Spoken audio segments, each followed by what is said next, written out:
All right. I would like to announce that a quorum is present. The meeting is duly called, and notice of the meeting has been posted in accordance with the Texas Open Meetings Act. The following board members are in attendance: Allison Lasan, Catherine Sells, Dr. Buddy Bonner, Christy Hassett, Jenny Prosnick, and Sheila Taylor. Board President, Mr. Miller, is unable to attend this evening's meeting. We will now convene into closed session as authorized by Texas Government Code Section 551, specifically 551.071, 072, 074, and 129. The time is 6 o'clock.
Reconvene into open session. The time is 7:02 p.m. Please join us in the Pledge of Allegiance and the Texas Pledge.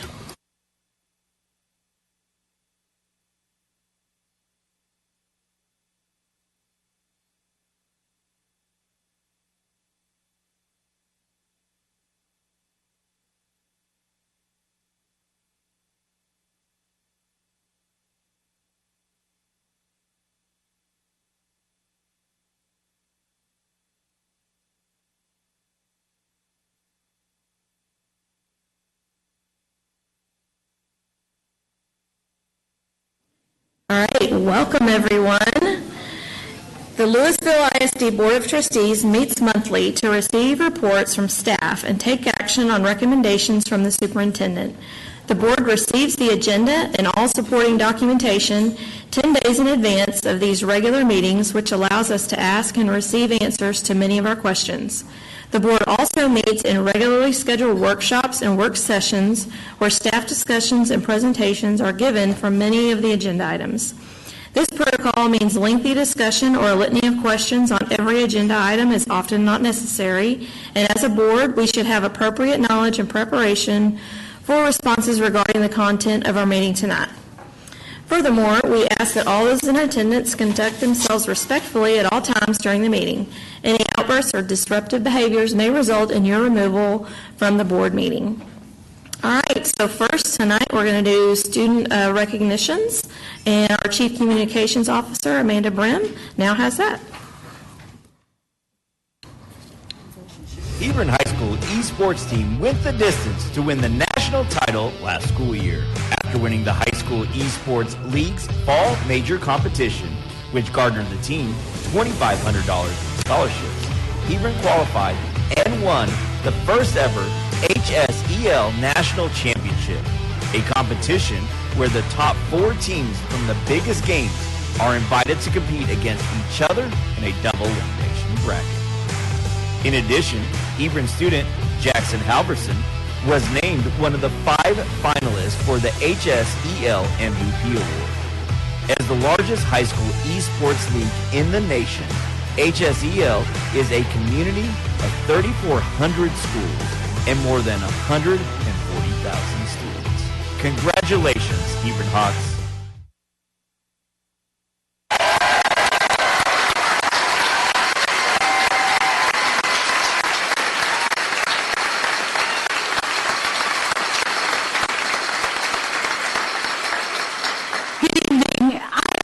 Excited to announce our head of esports, Jaden Gorham. It was their first year to even do this, and they won nationals. So we are so proud of them. Jaden, you want to come introduce the guys?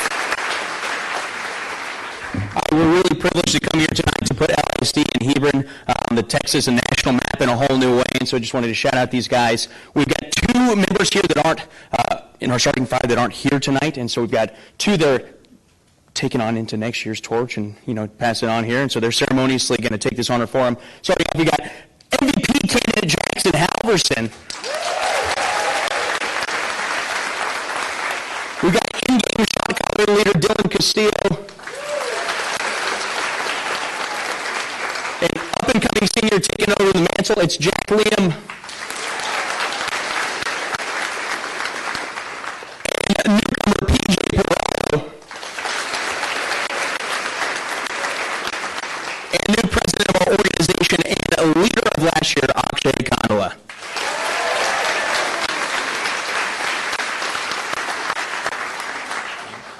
Do we have any parents here?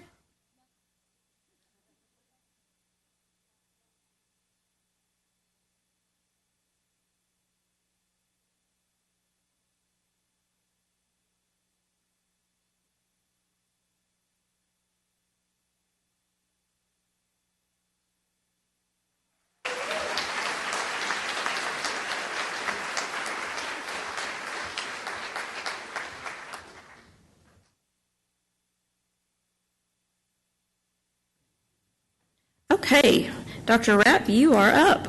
Okay, it is so great to see everyone here this evening. We're so excited to have the opportunity to introduce you, board, to our principals that have been hired over the summer since we last met. And so we're going to start with that first, and then we have some other exciting employee introductions that I want to be able to make this evening as well. Ms. Litchfield, please introduce us to our principals.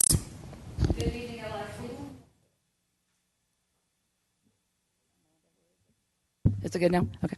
Good evening. I get the distinct pleasure of introducing you to our new principals. These principals were named between our June board meeting and now, but have hit the ground running at all of our schools. So when I introduce you, please bring your family up, and staff, if you're with them, please come up also. The first one I would like to introduce is Miss Jill Asher, the new principal at Parkway Elementary.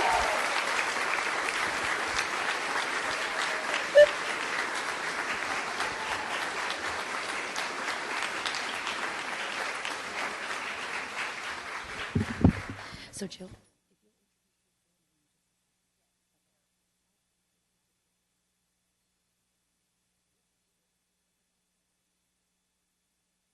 Up.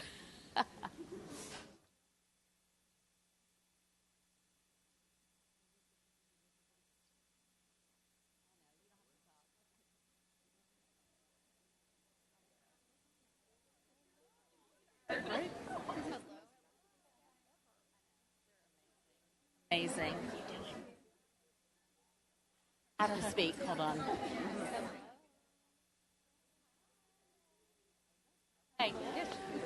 I am so honored to have been selected to serve at Parkway, and I'm just in just speechless at the support of this amazing faculty.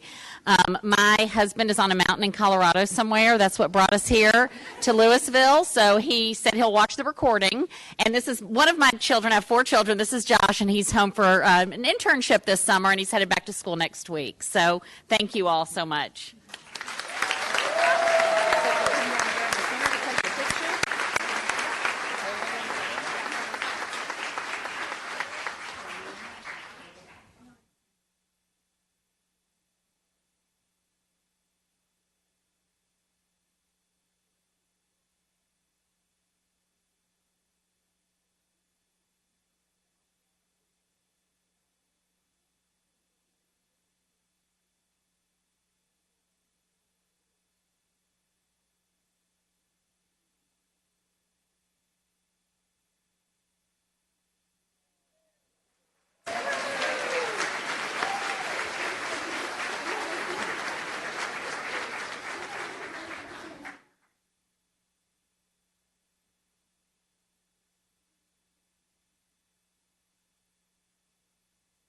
Board, the next principal I'd like to introduce is Miss April Kinley. She's the new principal at Garden Ridge Elementary. April, if you'll come up and bring your family and your staff.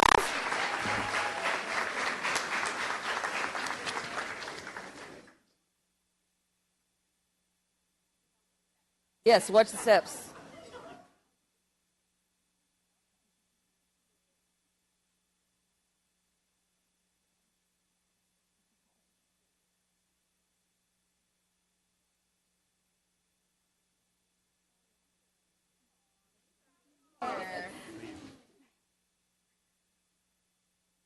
I am just overjoyed this evening. I don't want to cry, but this is such a blessing to be a part of the Garden Ridge family. They have welcomed me, brought me in, and I am just so excited to get up and running. This is my husband, Anthony Kennelly, and he is just my rock solid with me. And my daughter, Elena Kennelly, she is going off to college. She's our only. And she will be attending Chapman University in Orange, California for film production.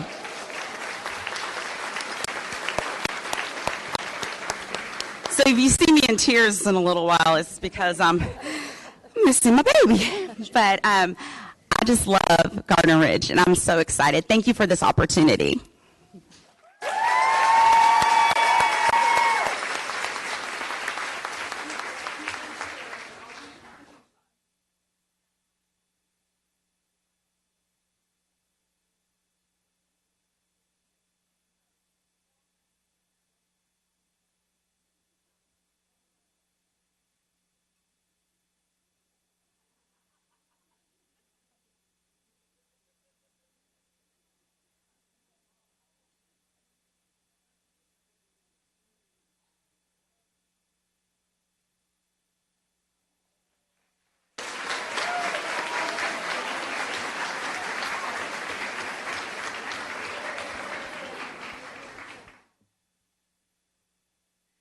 The next principal I'd like to introduce is Ms. Shauna Buck, the new principal of Central Elementary.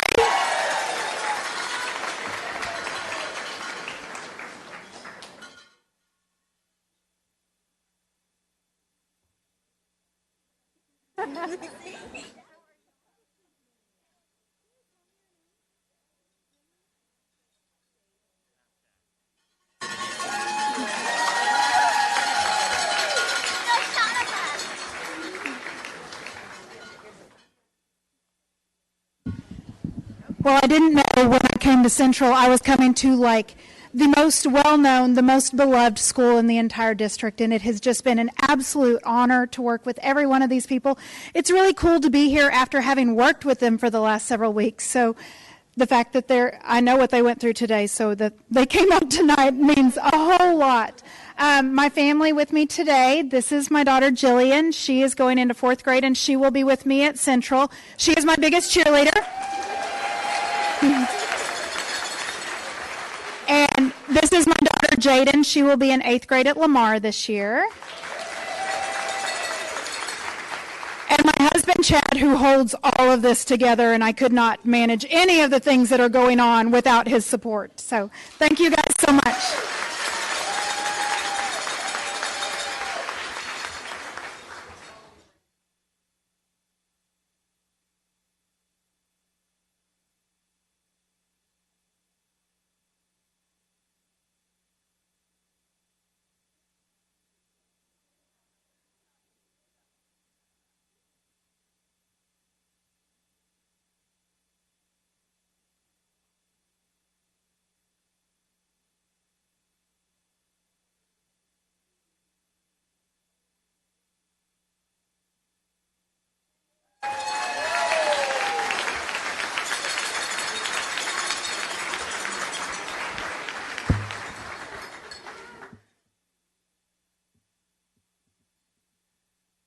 The next principal it's my honor to introduce is Dr. Christine Hinkle, the new principal at Castle Hills Elementary.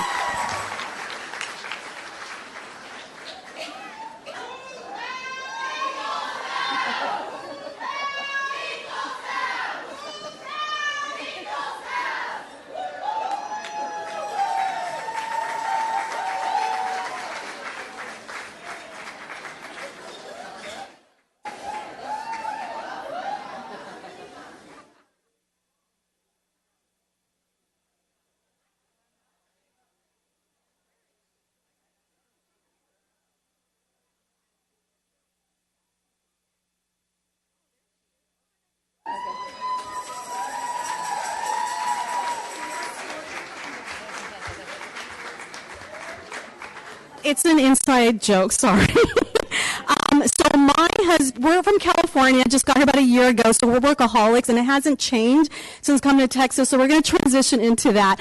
My daughter's working, my husband's working, but this is my family. I have Marcus' family here, and now my CHE, my Castle Hill family, so I'm really excited. They are my Y, and then I have my baseball players from Marcus that came to support. They are my Y as well, from kindergarten to 12. I love them all, so they're all my babies. Thank you.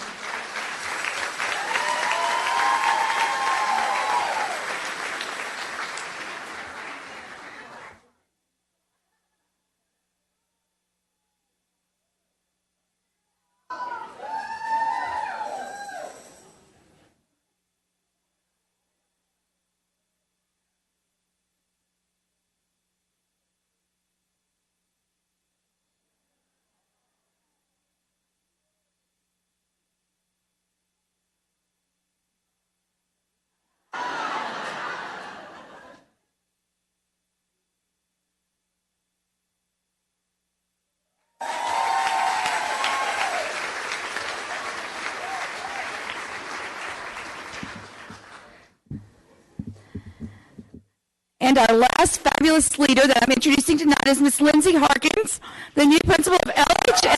Hello.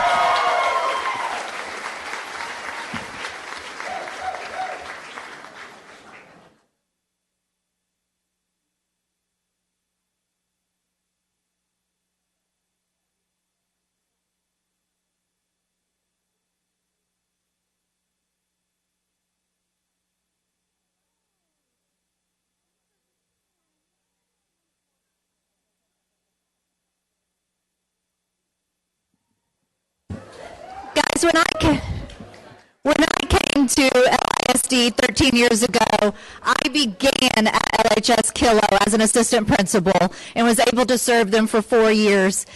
And then I headed off to grow and learn under the mentorship and guidance of Dr. Baxter. He's here somewhere. And I am incredibly blessed to be able to return home as the principal for Lewisville Kilo. This is my family. I think they were supposed to come first, but I do things in my own way. This is my beautiful daughter. She is a senior this year, and my last year with her. And then this is my husband. He is Scott. He is my rock and has been at home after long days of his own work, making meals and cleaning and doing all the things to keep me afloat in this new position. And so I could not do it without these guys and sorry, and my Kilo family. Thank y'all so much for this blessing.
All right, continuing in the celebration and in the introductions, we want to take this opportunity to establish something new, and that is also to bring forward from each of our high schools our new varsity coaches and directors. And so we're going to start out first in alphabetical order with Flower Mound.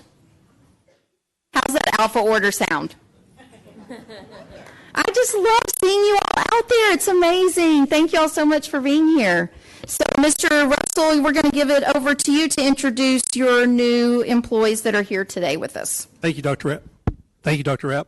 It's my privilege to introduce our new head choir director to Flower Mound High School. She's been with us for many years as our assistant choir director, and we are so excited about her leadership and how she will continue our tradition in our choir program, Miss Lindsay Swartwood.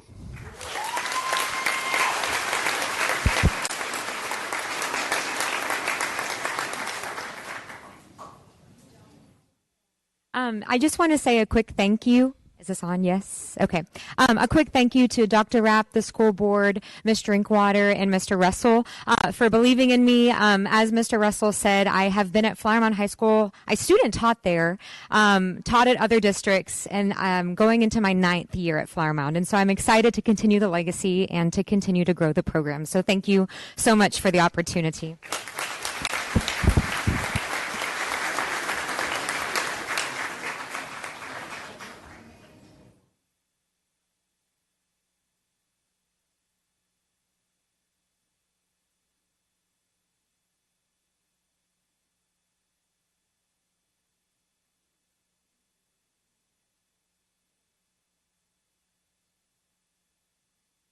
All right, so next up we've got Miss Boughton with Hebron. If you'll come on up with so we can introduce your new coaches and or directors this evening.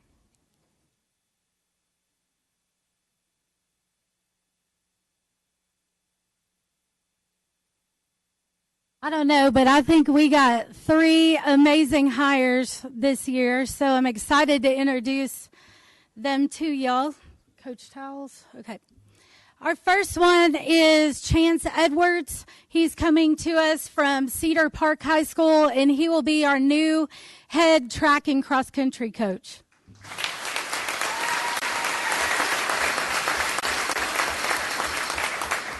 Next, we have Coach Jacob Green, and he is coming to us from LHS Harmon and starting his first year as head wrestling.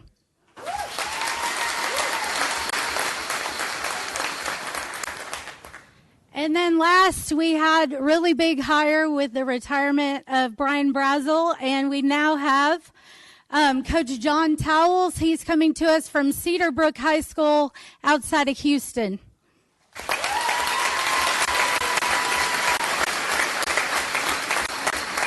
Okay, if I can get all the Hebron folks up. Yeah.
All right, next up, Mr. Baker. Come, let us see who's here from LHS.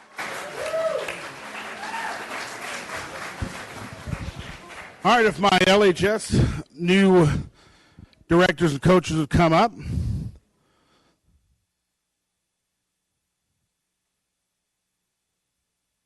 It is always a great day to be a farmer. And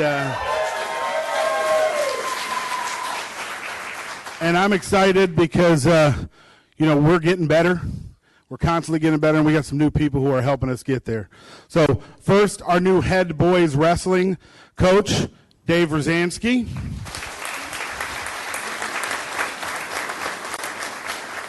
Dave led Hebron, to great successes, but being that he lives in Lewisville, his family is coming through the Lewisville schools, we were able to get him to the Farmers. So we're very excited that Coach Rosie is with us. Next up, we have Richie Sanchez, our head girls soccer coach.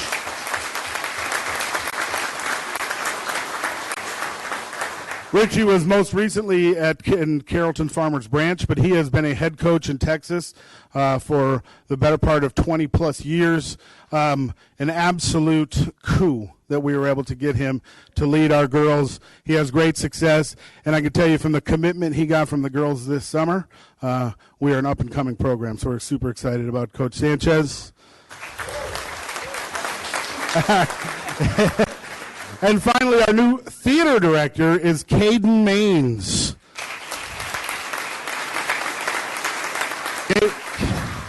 Caden was the head director at Blooming Grove High School. She's exceptional. I know you're looking at her thinking, gosh, she's got a ton of experience. Not a ton. But the experience she has is amazing. As a head director, she's been to UIL One Act State each year.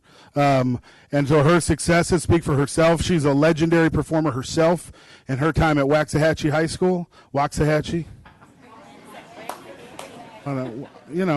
Tomato. That's right. It's not Lewisville. So, but Caden is exceptional. She has already connected so well with the kids and the parents, and we're another program on the way up. So, if my fellow farmers have come up for the picture, let's celebrate these amazing people.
All right, Mr. Skelton, come on up.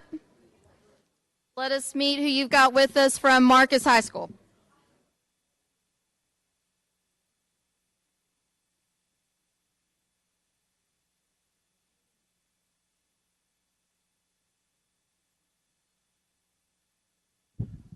Okay, testing it. Okay, whose house? No, I'm just kidding. We don't have anybody. We didn't practice that, so shout out to Dr. Hinkle and her team. Good job. Okay. I know, yeah. Well, my name is Will Skelton. I am honored to be the principal at Marcus High School, and so just like my colleagues, I'm equally excited about our new head coaching hires. And these new head coaches, well, all head coaches, all head fine arts program directors are so influential on campus, and so I'd like to thank the board, Ms. Drinkwater, Coach Lyles, anybody that had a hand in doing this for these guys. So I'll start here on our left. You can see we hired just tall people this year. But we have Coach Mallory Singleton Lynch. She is our new head girls basketball coach.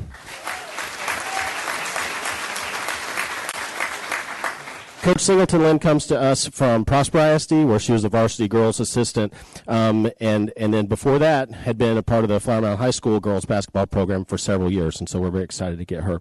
Our next coach is our head cheer coach, Jenna Wilkins.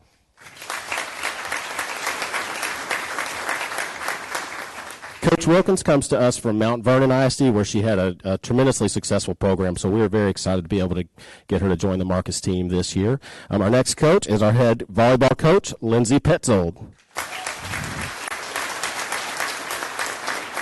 Coach Petzold comes to us from Plano Senior High, where she had a tremendous program and has had other stops at, let's see, where was that in Louisiana? McNeese State. She's an assistant there, and also some Central Texas, but experienced head coach, and we're really excited about getting Coach Petzold with our kids. Yep. And then also we have a new head boys basketball coach, Matthew Wright.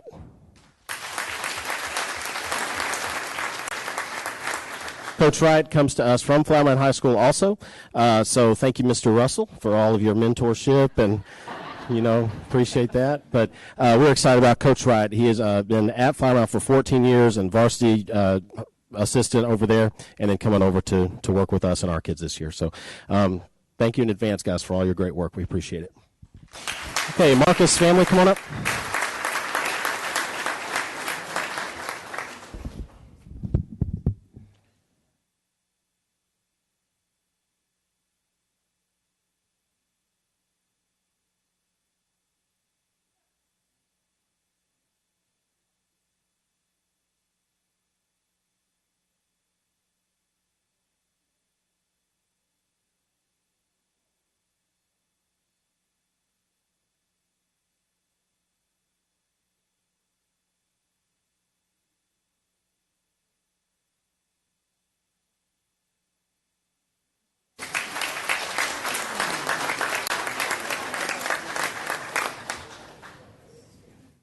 All right, Dr. Baxter from the Colony High School, bring us home. Let us see who you've got here with us this evening.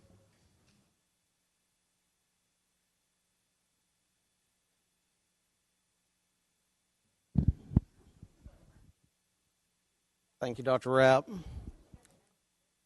It's a pleasure to be with you this evening and appreciate the opportunity. I'm also joined by our head football coach and athletic coordinator, Rudy Rangel. He's with us this evening. I'm proud to have three of our head coaches and directors new to our campus with us this evening. We have one of our head coaches, our new head tennis coach, Jamie Wilson, who is unable to be here, but he is already doing great things with our tennis program this fall. First up, I have Mr. Christopher Lowry. He's going to be our new head track and cross-country coach.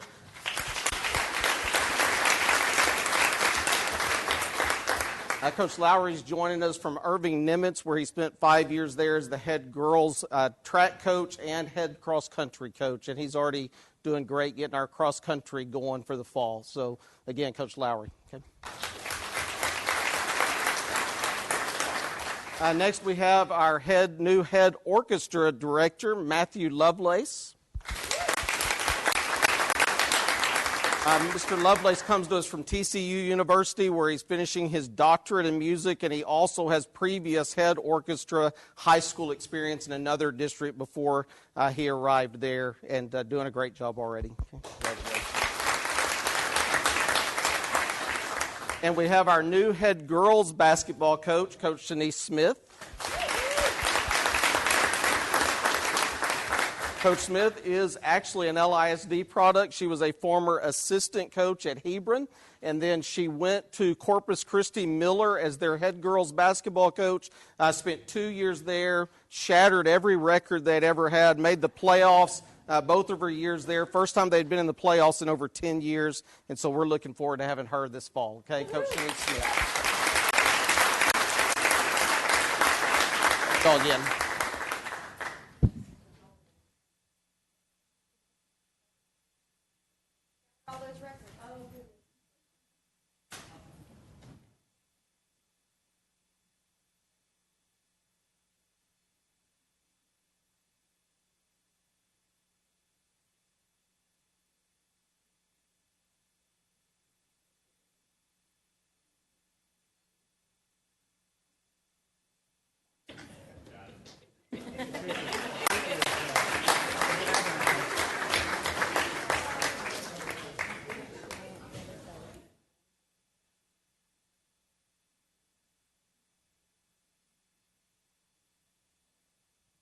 All right, well, thank you so much to our high school principals.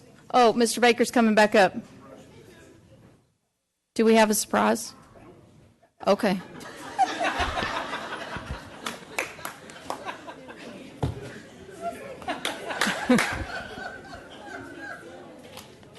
I mean, just checking.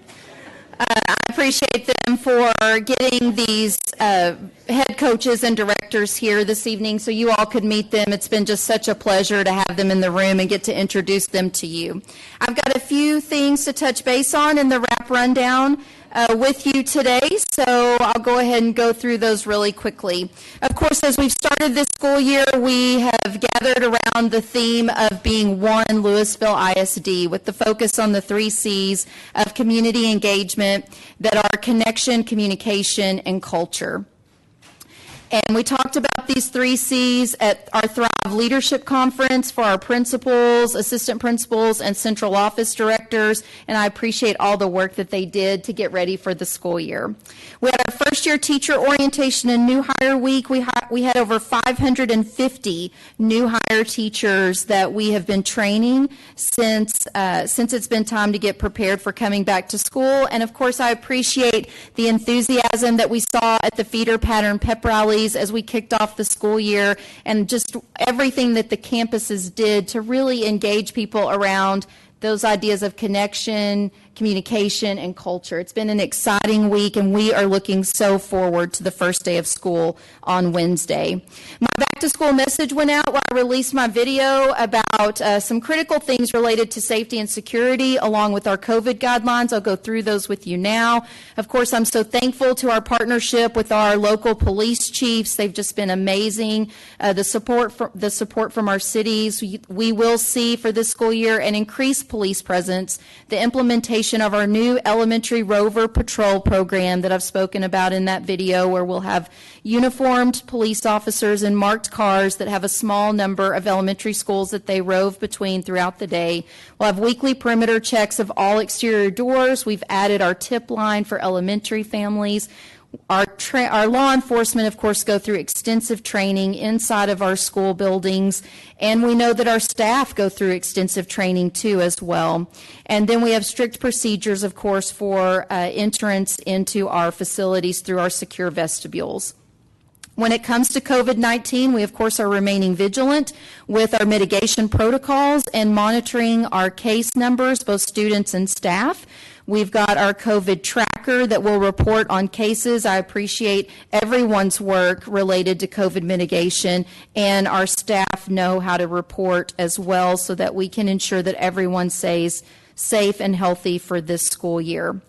And then we also talked about, as I released in my newsletter from my back to school information, that we are absolutely committed to building positive partnerships with our staff and our communities, and that we really have some important communication approaches that we need people to take. We always want people to start first with any concerns that they have with our campuses, our principals, our assistant principals, and most importantly, our teachers, if they have a concern there, and then work through the appropriate processes so that we can adequately be everyone's partner in the education of their child. And as I said in the video that got released, one of the most important things we can do with communication is lift up and celebrate our teachers and our schools for the great things that they're doing each and every day. And then I'm going to close with just a couple of items about our culture. We had more than 4,500 backpacks filled with school supplies that were delivered to campuses for students. We appreciate so much our community partners that allow us to distribute backpacks of supplies to our students so that they can be ready for school. That is a complete community partnership endeavor to make that happen, and we're so thankful. I know I've seen those signs posted at campuses that acknowledge our sponsors and our partners that have helped us pull that off. And then we have our high school students who we see out in the parking lots and on the practice fields and inside of our buildings already beginning to get ready for the school year, and that's what we enjoy doing every single month up here with you all, is recognizing the achievements of our students and our staff who accomplish great things with our kids.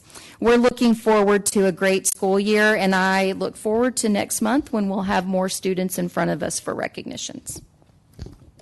Thank you, Dr. Rapp. It's been a very exciting, busy week or so for our staff and getting ready for the school year. All right, next item we're moving to is request to hear the request to address the board. Persons desiring to address the Board of Trustees must fill out a speaker's card. No presentation shall exceed 3 minutes. The board cannot deliberate on any subject that is not included on the agenda. Each speaker will receive a written follow-up from the district in the next 3 business days. The board and district administration values the feedback shared during this time of the meeting, and we are grateful for the continued partnership between LISD and the families and the communities we serve. So for each speaker, when you come up, when I call you up, if you would please state your name and the city or the school that you are associated with. The first speaker we have is Jace Jones. No, okay, he does not want to speak. Okay, so does Ashley Jones want to speak?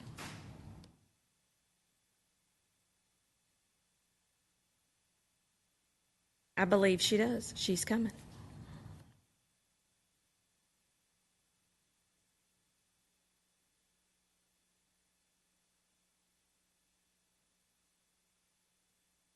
Hi, my name is Ashley Jones, and we're just going to come back at another time to speak. But first and foremost, I want to say thank you, Board of Trustees, for your service and serving all of us and your time. Very important, which I'll do. Secondly, I just want to say congratulations to all the nominees today that were hired. That's a big job. I know it is. It's a lot of people. 550 is a lot of people. And thank you so much for all y'all's service that you do, teachers, principals, and all the hard work that goes into that. Thank y'all so much. Have a great day. Thank you, Ms. Jones.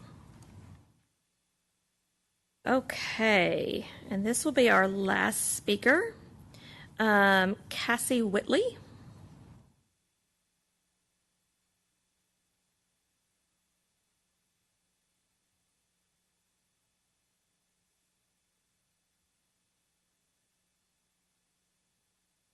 If you would just state your name and your city or school you're associated with. Hello, everyone. My name is Cassie Whitley. I am from Lewisville, Texas. I'm a product of LISD, graduate 1981. Woo-hoo!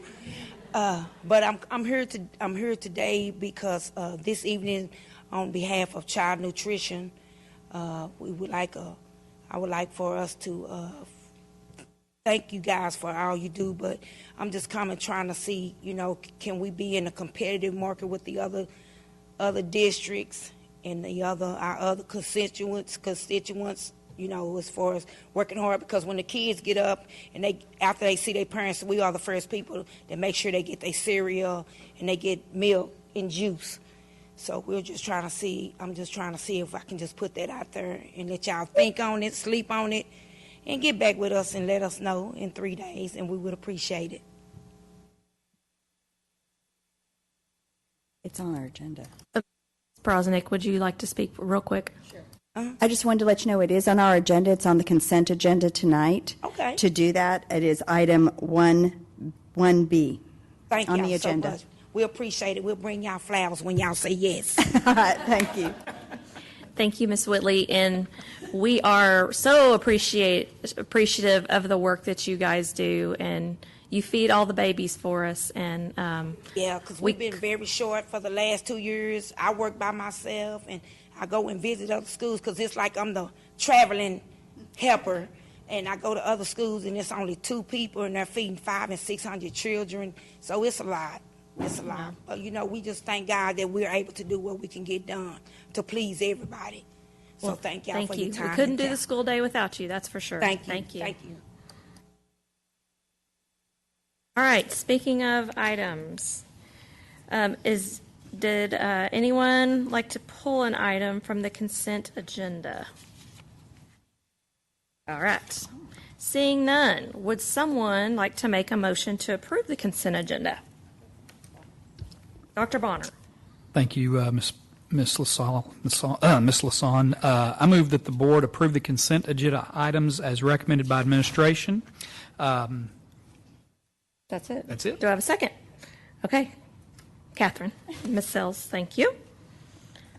All right. All those in favor say aye and raise your hand. All right. Passed 7-0.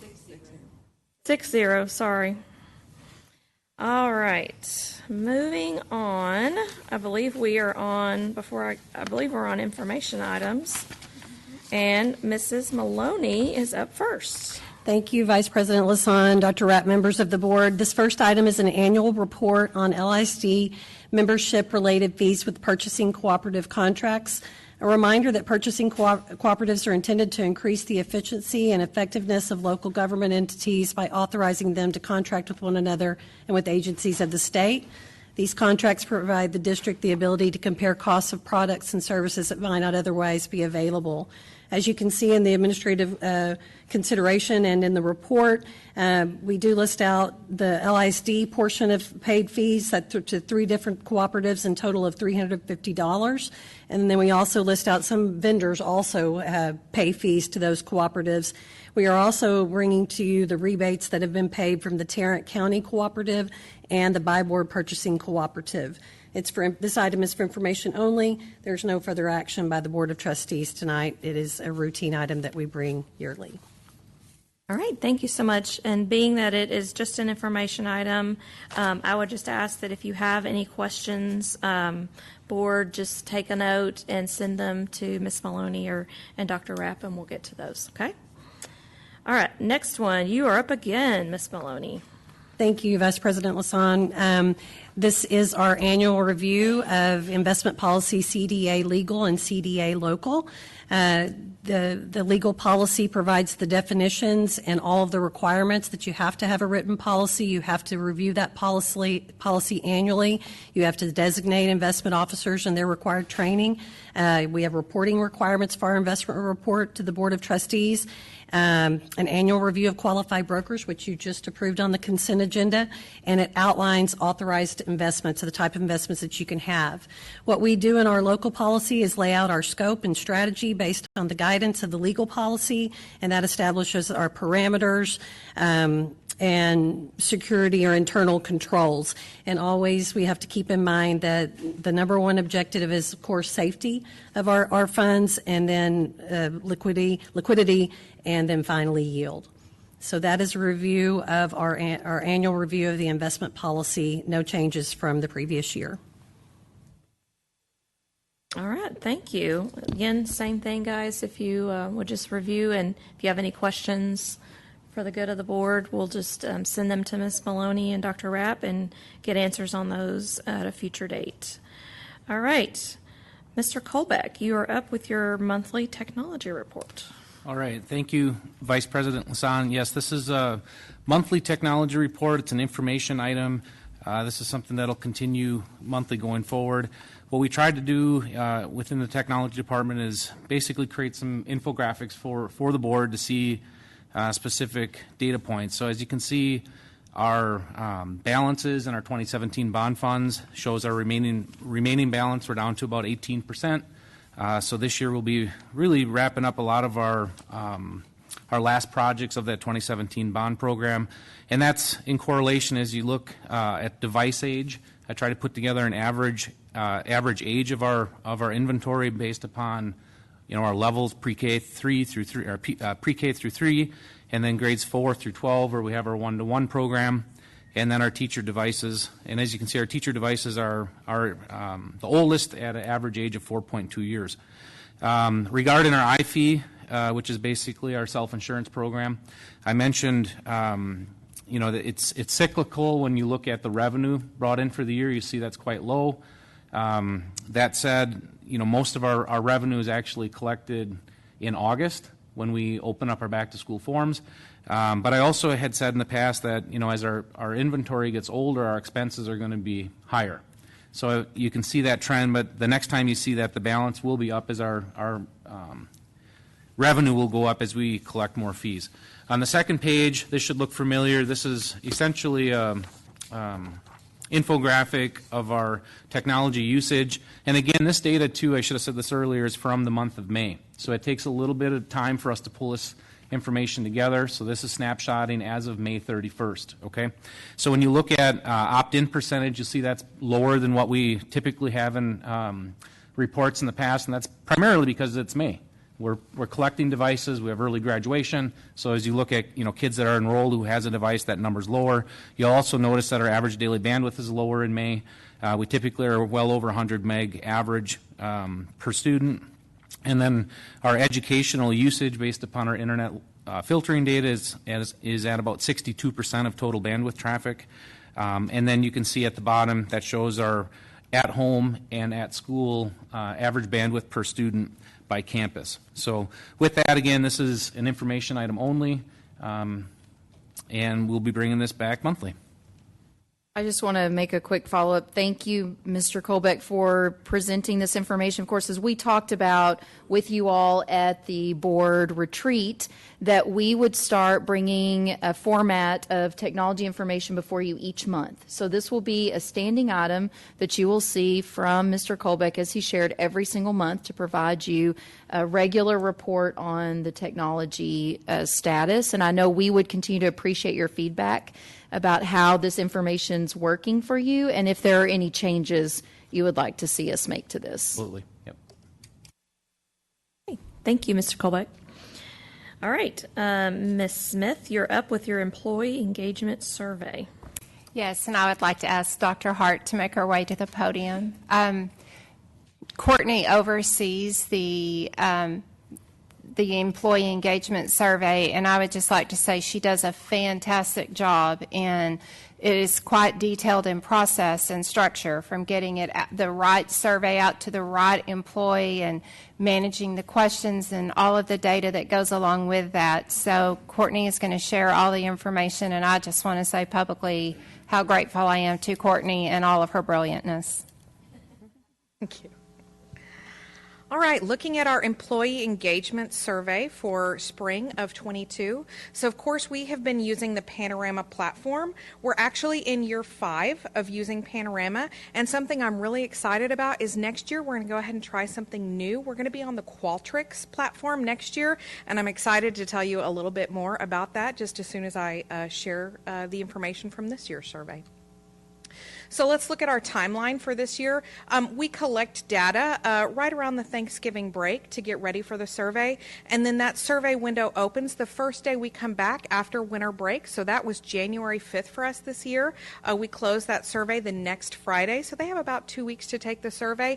Now that's going to be an important date if you'll think back on what was happening the first couple of weeks of January this year. We're going to talk a little bit more about that in just a moment.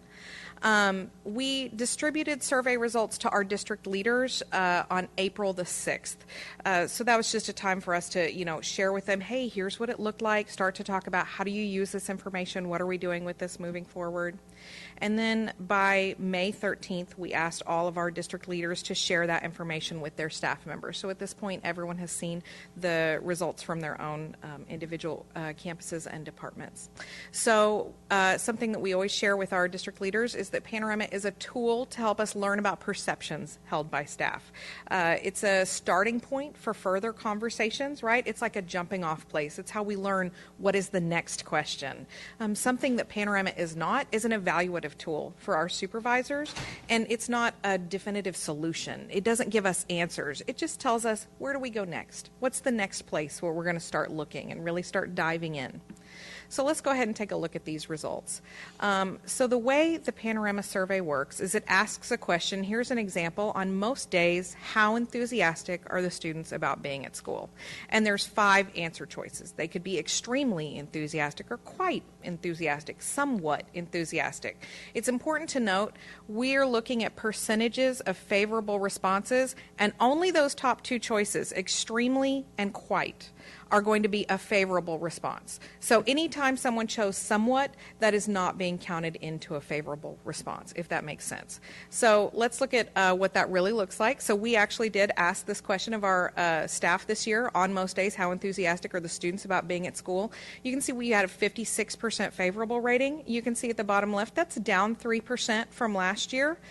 So up at the top, it tells you 322 staff members, or 9%, chose extremely They said, hey, our students are really extremely enthusiastic.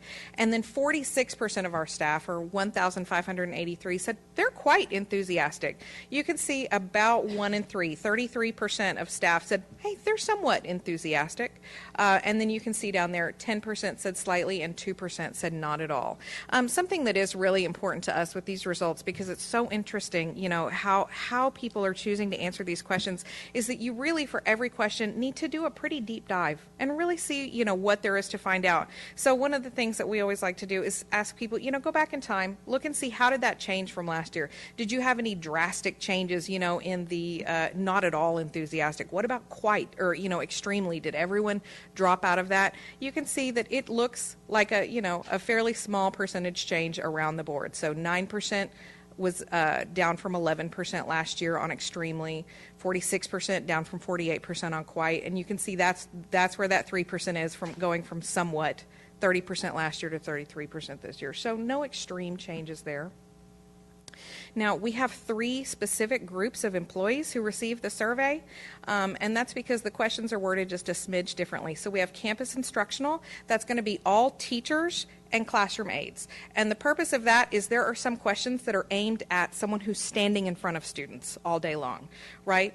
And then we have campus non-instructional. So campus non-instructional, that's everybody else. You've got nurses, you've got the attendance clerk, you've got counselors, right? And then we have that last group, district office, that's everyone else in the district. So that's going to be our technology help desk, that's me, that's curriculum folks, that's anyone else who's not at a campus. So let's go ahead and look at the results from all those 3 different groups. So you can see campus instructional staff, this is our largest group, right? We have 3,424 responses. That's a 79.1% response rate. That's down 2% from last year. So you can see we asked 5 groups of questions. So that first group of questions up there, educating all students, that's a question set about cultural proficiency, right? So it's really seeking to understand things like if you're standing in front of a classroom and your students are different religions than your own, how comfortable are you delivering a lesson in front of that group of students? Things like that. You can see over on the right the change since spring 2021. So you can see that question set, we're down 3% in favorable responses. Then the next question set, this is a really important one to us this year, belonging. So we're really seeking to understand, how do you feel like you belong within your group? You can see there's not a change since spring 2021 this year. That's because that's a new question set for us. We also ask questions about leadership and climate. We've asked those questions each year, so you can see the change from past years there. And then, of course, our well-being question set. This is our second year of asking the well-being question set. For campus non-instructional, you can see we have 580 responses. This, of course, is a much smaller group. The larger group there is going to be your campus instructional staff, right? So you can see, once again, we're at a 79.8% response rate. And we asked the same sets of questions. The key here is the questions are worded just a little bit differently. So instead of questions about standing in front of groups of students, we're going to ask questions about interacting with peers, etc. But it's really almost the same question. And then you can see here our district office staff responses. We have 919 responses, an 80.5% response rate, so down 2% on that response rate. You can see, once again, this is the same set of questions, right? Those same 5 topic areas. We really tried to stay across the board with all of our staff. Then we also asked 2 open response questions. So one of the things that has been a bit of a surprise this year is year 2 of COVID seemed to be more difficult, and that was a little bit of a shocker, right? And so we really wanted to know from our staff, what are you feeling like are those main obstacles? What is the top thing that you're thinking, man, why is this so hard? And we really wanted to try and seek to understand that.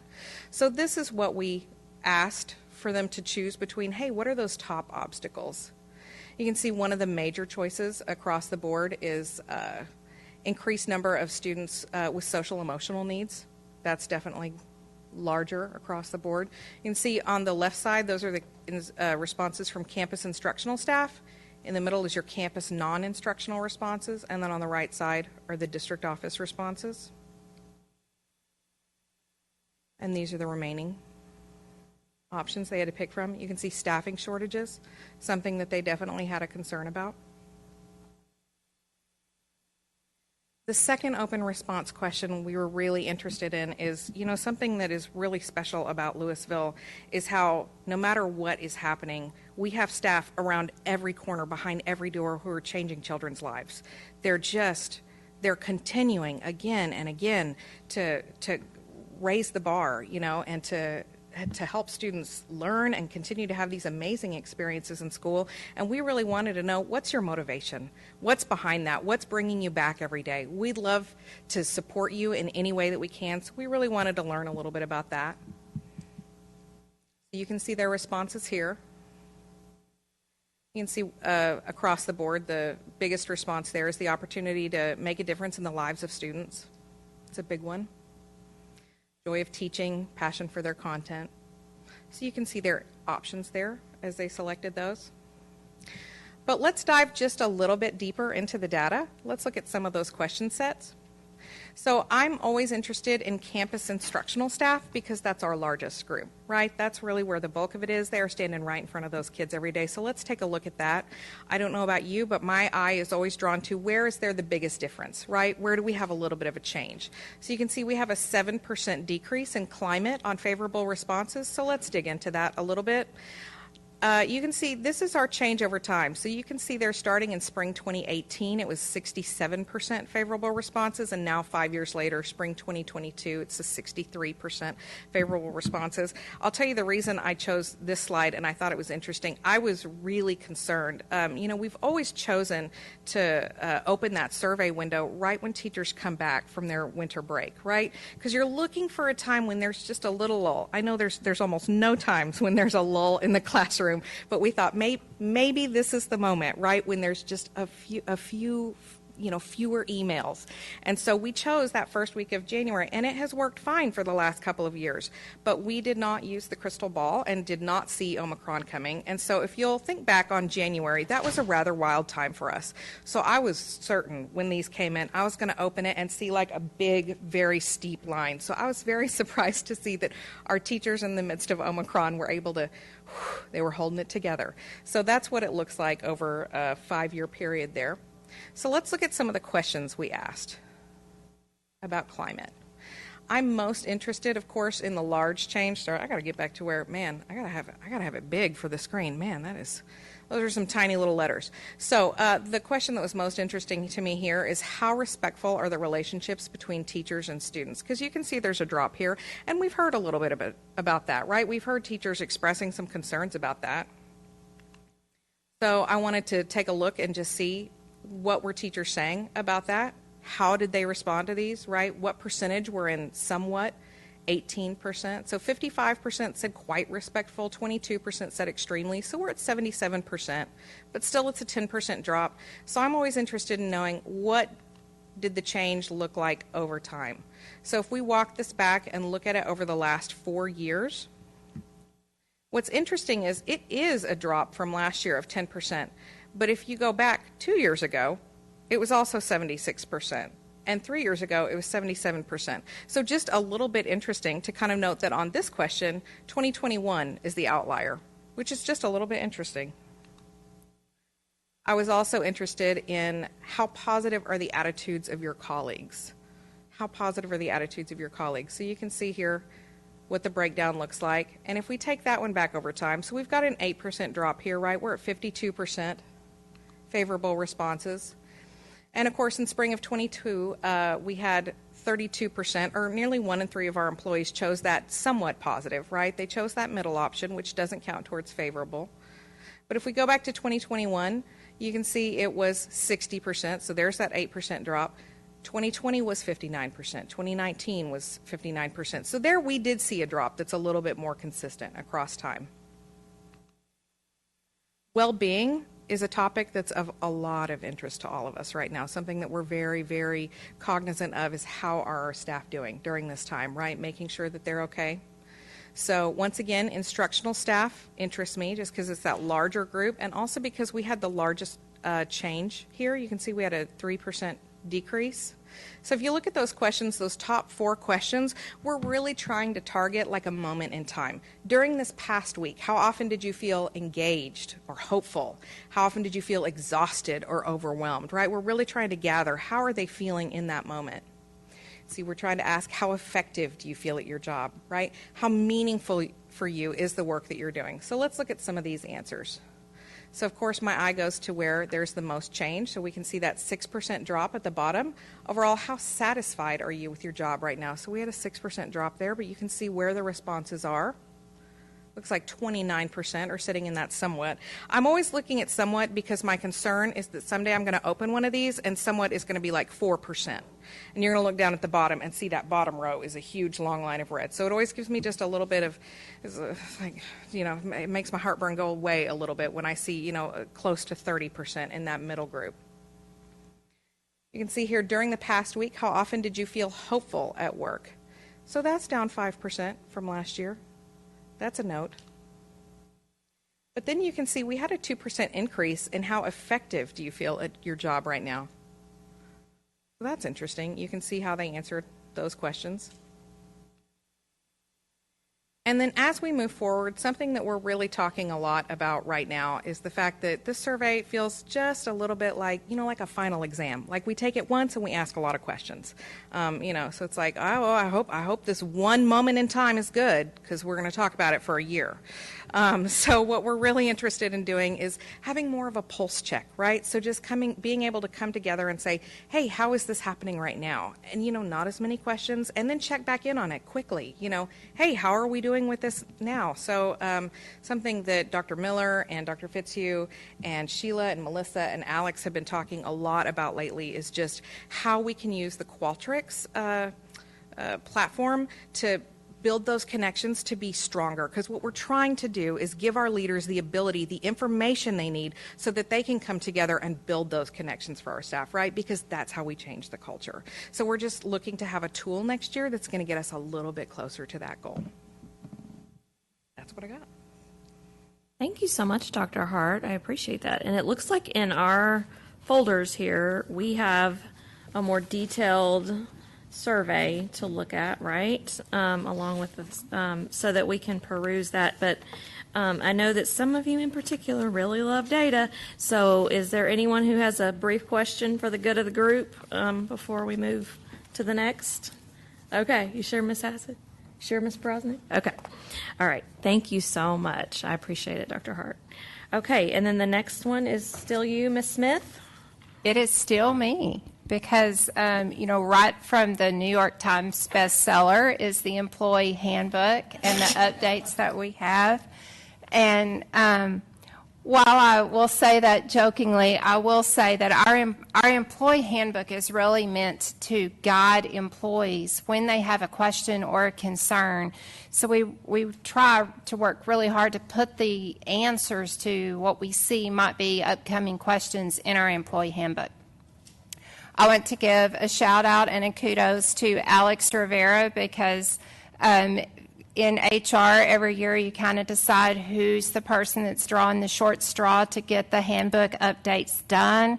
It's tedious work, and Alex volunteered for it this year, so I really do appreciate that, as does, I know, Melissa. Isn't he the new guy? That is perhaps accurate as well. Just checking. But he did volunteer, I promise. So what I want to do is spend just a few minutes going through some of these changes that are in the handbook that we've made note of to our principals so that everybody is aware of those changes. The first one came under the category of medical certification. The change here is that we wanted all of our supervisors to know when an employee has a questionable pattern of absences, then it is okay for them to require medical certification for those absences. Another change had to do with donated days. We have always had a practice in Lewisville where you could reach out to payroll if you knew of an employee who had used up all of their own local leave and donate days to them for if they had exhausted all of their leave. We've simply put a process in place now that there's a form that will go through benefits, and that it's just automatically driven by form this year instead of email driven. Thank you to the board for adding bereavement leave to our employees. I want to say to you that unfortunately, we've already had 2 or 3 employees use this leave, but thankfully it was there for them.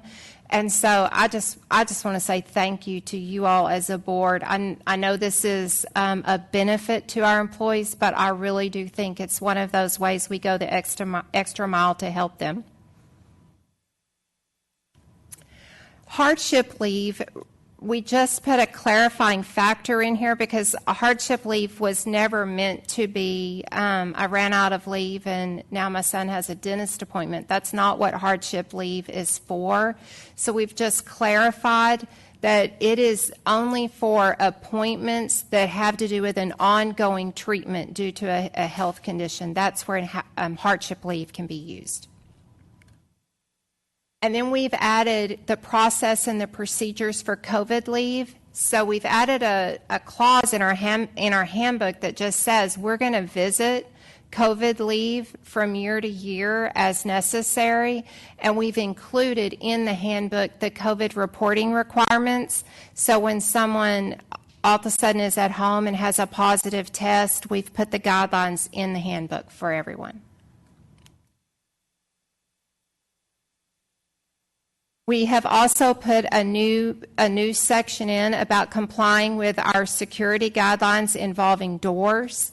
We've placed in our employee handbook that exterior doors should not be propped open and left unattended for any reason, and that interior classroom doors should be locked and always closed during the school day. Any limited circumstance requiring an exception must be approved in writing by the campus principal. We do recognize that in some situations there might be an exception needed, but we've stipulated that those have to be approved in writing ahead of time from the campus principal. We've made a note in our handbook about the air purifiers that we've been able to get through our health grant, that they must be turned on daily while school is in session with students present, because obviously if it's not on, then it's not serving its purpose.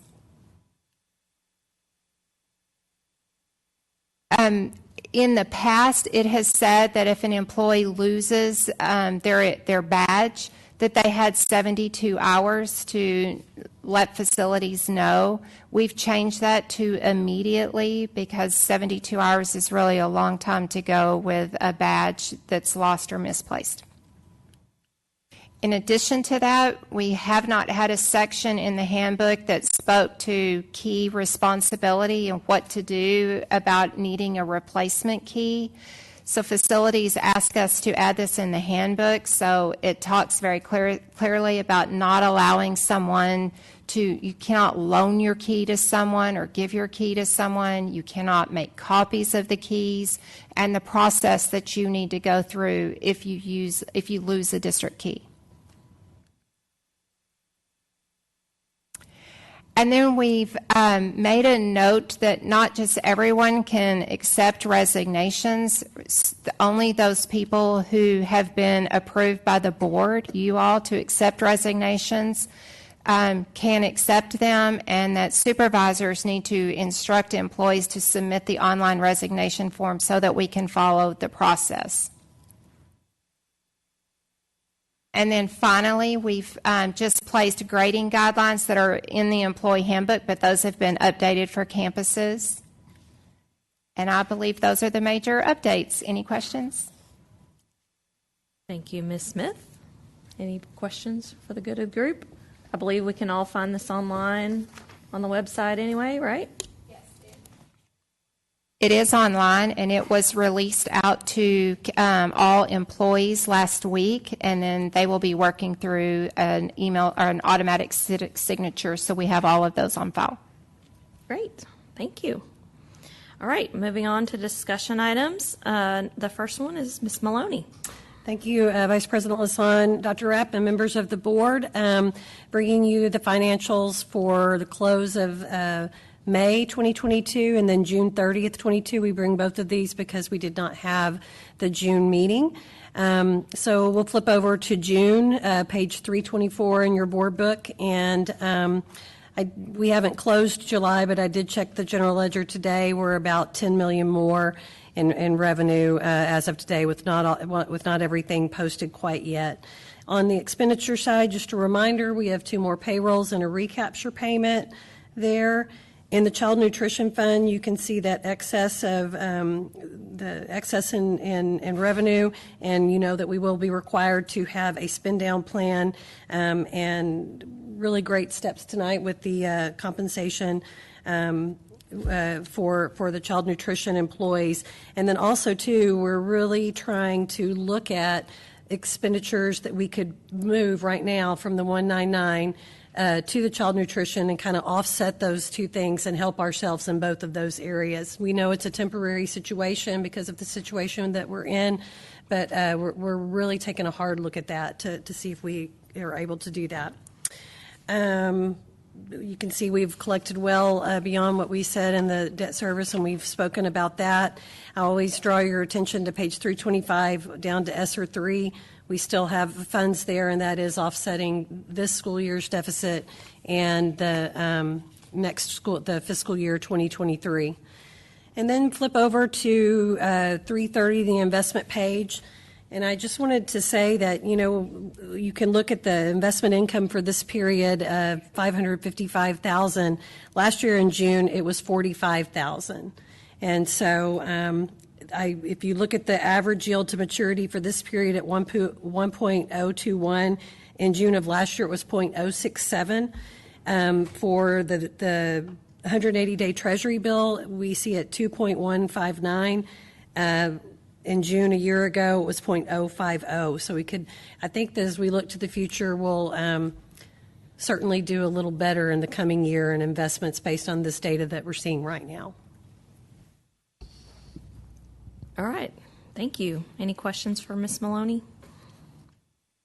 All right, moving on to the second one, Dr. Shauna Miller, the District Improvement Plan. Yes, thank you. Good evening.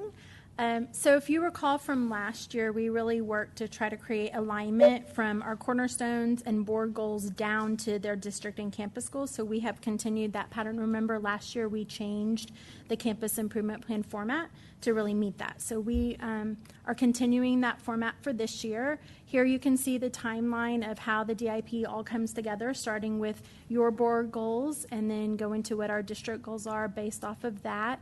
Our formative reviews that we give you updates on every year, and then the summative in June also go into what our goals are for this year. We refine them after in June y'all did your goals, so then we refined ours, and also took into consideration this year the 3 C's as part of our goals and how we're going to measure that. And so we have discussion tonight, and then we'll take action in September. And the plan reflects, of course, it's all structured around our cornerstones, the 4 cornerstones, and we've added the 3 C's as consideration for this year. We left Thrive with it was so exciting. Our principal was like, we are clear on what our vision is for this year. We are clear. And so when Dr. Rapp and I talked, we were like, we really want to make sure they feel that same way about their CIPs, that we don't start then throwing in all this other stuff and not keep it clear on what our focus is. So we've really worked hard to do that. And then, of course, with the board goals and superintendent goals, giving us that clarity down to, so what are the strategies we're going to do in order to make sure that we achieve those goals. So after you establish your goals, then we talk with leadership team, with our departments, the chiefs, they talk with the principals, make sure that we're not setting up anything that we aren't able to do. And then the District Advisory Council also gives us feedback on those things. And then so you can see here's the structure. Every time when we give an update, you will see this kind of how it will look. So we start off with our cornerstones, then we have our board and superintendent goals, then we have the strategies that the district is going to do in order to make progress, move the needle on those goals, and then you have your measurement. Those are the measurements that y'all talked about whenever you did your goals. And then over on the right are the updates that you will get on the progress of those goals throughout the year.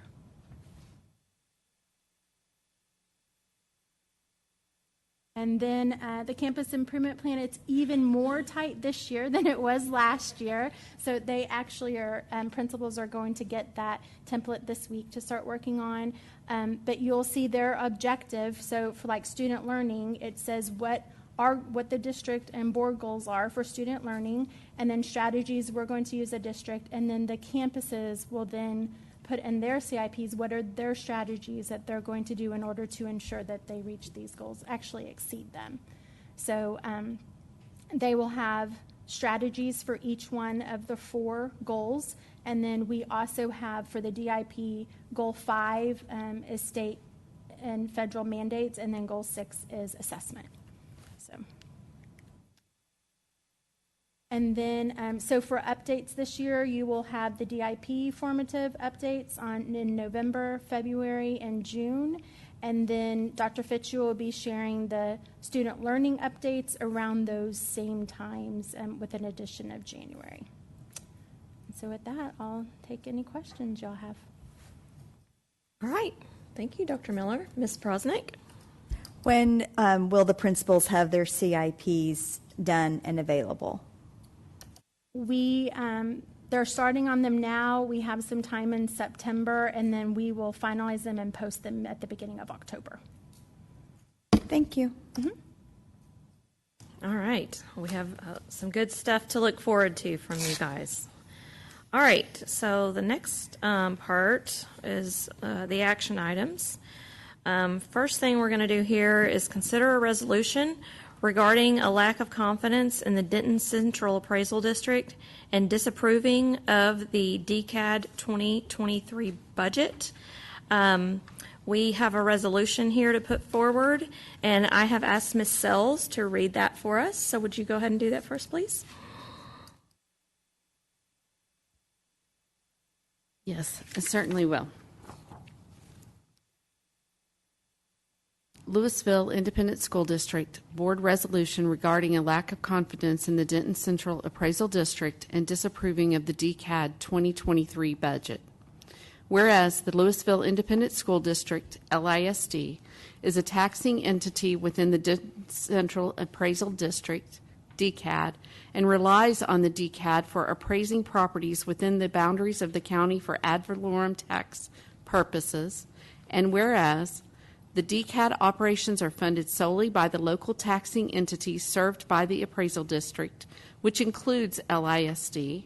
And whereas on July 28, 2022, the DCAD Board of Directors voted to approve of the 2023 budget in the amount of $17,997,944.33, an increase of 17.45% from the current 2022 budget, and whereas LISD serves as the largest taxing entity within the DCAD, and LISD's portion of DCAD's budget is 22.6%, and LISD's portion of DCAD's budget has increased from $3.45 million in 2021 to $4.09 million proposed in 2023. And whereas of the properties in LISD, 24% are still under protest. LISD did not receive certified property tax values from DCAD by the required deadline of July 25, 2022, and without certified values, LISD was forced to send DCAD's estimate to the Texas Education Agency to determine LISD's maximum compressed tax rate, risking loss in revenue. And whereas the DCAD administration has not provided a satisfactory explanation as to how the budgetary increase and resulting staff increase will be utilized to ensure fulfillment of their obligation to taxing entities, and whereas pursuant to Chapter 6 of the Texas Property Tax Code, each taxing unit has a right to adopt a resolution disapproving of the DCAD budget, And whereas the Section 6.06B of the Texas Property Tax Code further states that if governing bodies of a majority of the taxing units entitled to vote on the appointment of board members adopt resolutions disapproving a budget and file them with the Secretary of the Board within 30 days after its adoption, the board does not take effect, and the board shall adopt a new budget within 30 days of the disapproval. Now therefore be it resolved that 1. The Lewisville Independent School District disapproves of the 2023 budget of the Denton Central Appraisal District. And 2, this action demonstrates a lack of confidence in the Denton Central Appraisal District leadership. This resolution I propose would be adopted. And I move that the board approve the resolution regarding a lack of confidence in the Denton Central Appraisal District for reasons stated in the resolution as read, and disapprove the DCAD 2023 budget. Do I have a second? Buddy Bonner, or all of us. Is there any discussion? Anyone? Okay. Then we'll take a vote. All those in favor, say aye. Raise your hand. Aye. Aye. The motion passes 6-0. All right. Next item. Oh, this is fun. All right. Now we are going to consider nominating one of us sitting here, or Mr. Miller, even though he's not here, he could still be nominated. Selection of a TASB delegate and alternate for the 2022 Delegate Assembly, which will be held at the end of September. So, how would we like to do this? May I jump in for a moment? Please. Ms. Lasan, so last year, if you read the materials on this, it suggests that board member have experience to serve in this role. And last year, I asked not to be that person because I didn't have any experience. Well, now it seems, with the years' experience, I could serve in this role. And I think that would satisfy all of you up here, with the exception of Ms. Taylor. I think it would greatly. And I further request that we make the assistant Mr. Miller in his absence. The alternate, thank you. Okay. Would anyone else like to interject, or since Dr. Bonner has so graciously offered to serve as our delegate, which we will vote on this, of course, would anyone else like to put their name out there to be the alternate? Ms. Lasan, may I just recommend that for those of us that are going to be there, that we still go ahead and attend this. It is very informative. It is very telling of the direction of the state of education within Texas. And if you are, it is one of those things that you have the option to go to, but even if you are not the delegate or the alternate, I would highly suggest that we all attend. I think you're right. It is very interesting, for sure. Okay, the only thing I want to put out here, do we know for sure that Mr. Miller is attending? I'm looking back there at Miss Riggle. He is. He's not. Okay, shoot. Okay. I would love to be the alternate. I've been the alternate before, but it's just viewing from the peanut gallery and texting Dr. Bonner. Okay, that's good. Okay, all right. So, would someone like to make a motion? Thank you, Ms. President. I move that the board approve the selection of TASB delegate Betty Bonner and alternate Catherine Sells for the 2022 Delegate Assembly, which will be held on September 24th, 2022 in beautiful San Antonio. Do I have a second? Ms. Taylor, I saw your hand go up first. All right. Any other discussion? Okay. All right. All those in favor, say aye. All right. 6-0. All right. If there is no further business, this meeting is adjourned. The time is 8:28. Please.